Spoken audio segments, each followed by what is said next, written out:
இந்த உலகத்துக்கு வந்து கொண்டிருக்கிறது. யாருடைய நிலைமைகளையும் யாரும் மாற்றி அமைக்க முடியாது. ஒருவருக்கு அல்லாஹ் கஷ்டத்தை நாடிவிட்டான் சொன்னா அந்த மனிதனுக்கு யாராலையும் நலவு செய்ய முடியாது. அந்த கஷ்டத்தை யாராலையும் நீக்க முடியாது. அல்லாஹ் ஒரு மனிதனுக்கு நலவை செய்ய நாடிட்டான் சொன்னா முழு உலகமும் சேர்ந்து அவனுக்கு ஒரு கஷ்டத்தையோ நஷ்டத்தையோ செய்ய முடியாது. அல்லாஹ் ஒரு மனிதனை கண்ணியப்படுத்த நாடிட்டான் முழு உலகமும் சேர்ந்து அவனை கேவலப்படுத்த முடியாது. அல்லாஹ் ஒருவனை கேவலப்படுத்த முடிவு செஞ்சிட்டான் சொன்னா முழு உலகமும் சேர்ந்து அவனை கண்ணியப்படுத்தவும் முடியாது. ரசூலுல்லாஹி ஸல்லல்லாஹு அலைஹி வஸல்லம் இந்த விஷயத்தை தெளிவாக சொன்னாங்க. வஅலம் அன்னல் உம்மத லவி ஜ்தமஅத் அலா அன் யன்ஃபஉக பிஷைஇன் லம் யன்ஃபஉக இல்லா பிஷைஇன் கத் கதபஹு அல்லாஹு லக்.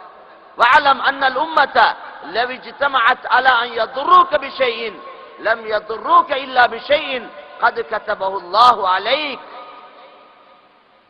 தெளிவாக விளங்கிக்கோங்க. தெளிவாக விளங்கிக் கொள்ளும்படி ரசூலுல்லாஹ் சொன்னாங்க.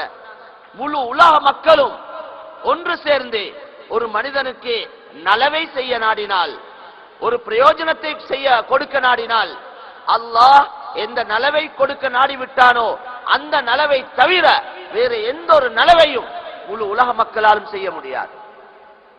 இதே போன்று ஒரு மனிதனுக்கு அல்லாஹ் ஒரு கஷ்டத்தை நஷ்டத்தை நாடிவிட்டால் முழு உலகமும் சேர்ந்து அந்த மனிதனுக்கு எந்த ஒரு பிரயோஜனத்தையும் உண்டாக்க முடியாது.